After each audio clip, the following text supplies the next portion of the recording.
Welcome Mount Pulag.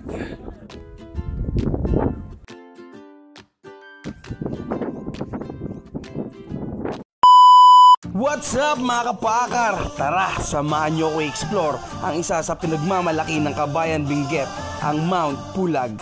Tara, let's go! Yan, 12 AM na. Prepare muna kami ng light breakfast, sopas. Kape muna tayo. Anli yan, anli. Anli barako dito, anli barako.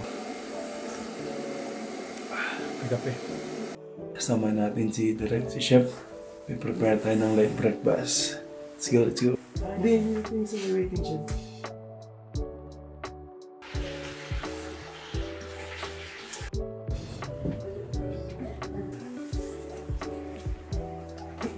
After nga namin mag-light breakfast ay nagbihis na kami.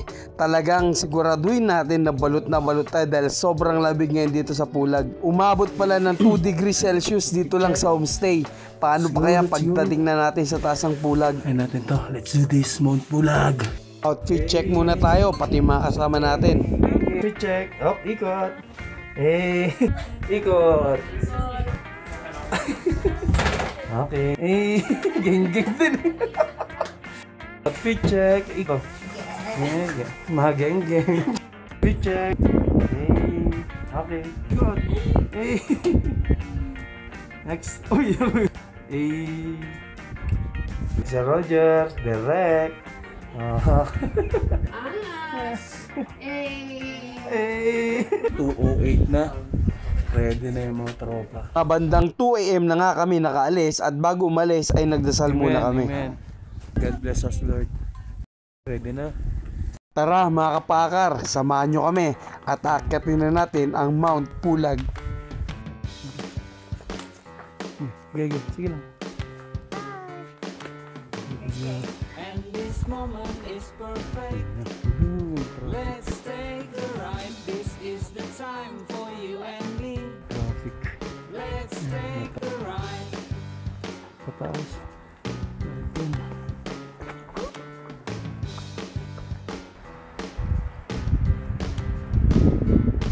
Grabe yung simple ng hangin. Ay, lakas. Grabe yung lakas ng hangin. Humahampas. Pumapasok tuloy yung lamig hanggang sa loob ng damit. Buti may dala tayong pampainit. Pagkatapos ng halos 1.5 oras sa paglalakad, nakarating na rin kami sa first camp. Time check, mag-3:30. Almost 1.5 hour na nakit yung first camp. After magpahinga, dumiretso na kami sa second camp. Grabe, dito ako munti kang maubusan ng hangin. So dire-diretso ba namang matarik ang daanan. Tapos sobrang nipis pa ng hangin at malamig pa. Hay nako, talagang hihingalin ka. Time check, 5 AM na. Nasa kalating oras din, Camp 2. Tayo sa Camp 2. Yung location dito. Pagkatapos ulit ng 1.5 oras, narating na rin namin ang second camp. May mga CR naman dito, kaya kung nasi-CR kayo, huwag kayong mag-alala. Aakyat na rin kami para makahanap kayo magandang pwesto. Di na pala kami dumiretso hanggang summit kasi sobrang daming tao, baka di maabutan yung sunrise. Dito lang pala kami sa may tower kasi dito pa lang maganda na yung view.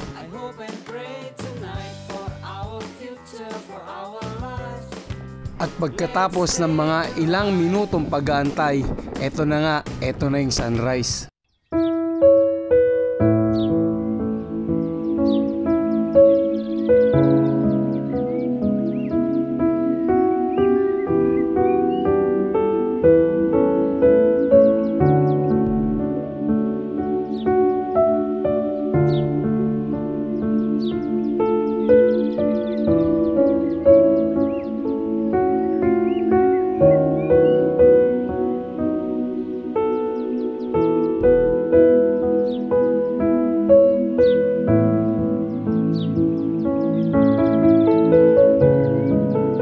Grabe ka, Mount Pulag.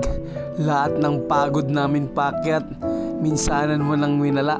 Ito yung alaalang kahit kailanman hindi mo malilimutan sa tala ng buhay mo. Bawat segundo, bawat minuto na nakikita mo yung mga ulap na yan, lahat ng pagod ay naiibsan. Salamat Panginoon sa iyong napakagandang gawa. Dahil sa katulad naming madaming problemang dala-dala, dito sa lugar na to, lahat nawawala. Isang napakagandang likha na kailangan natin pangalagaan. Kaya sa lahat ng susubok sa bundok na yan, panatilihin lagi natin ang kalinisan. Dahil darating ang panahon, mawawala din tayo sa mundong ito. Pero mananatili pa rin ang ganda nito para sa susunod na henerasyon. Maraming salamat mga kapaakar. Maraming salamat din sa nabuong samahan. Sana nagustuhan nyo ang aking journey sa Mount Pulag. Maraming salamat sa patuloy na pagsuporta. Naway lagi nyo akong samahan. Maraming salamat and God bless.